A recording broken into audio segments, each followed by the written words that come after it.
Okay, this is my Betsy Johnson sunglasses. So what I do is I shop around for cases all the time, sunglass cases, and really they can be a bit difficult to find.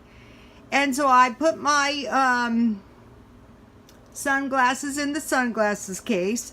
I wrap my sunglasses in some tissue paper, and then I put my sunglasses in some bubble wrap. And when you're mailing, you don't want to add weight, but you want to get your stuff there in one piece, so the person will be happy. I do my darndest. Stuff goes wrong sometimes, but I really try. And then, I try to keep all my, I call it my equipment. It's not really equipment, but my packing stuff. So that this is getting pretty easy at this point. So, okay, this is step 3, wrap your item in bubble wrap.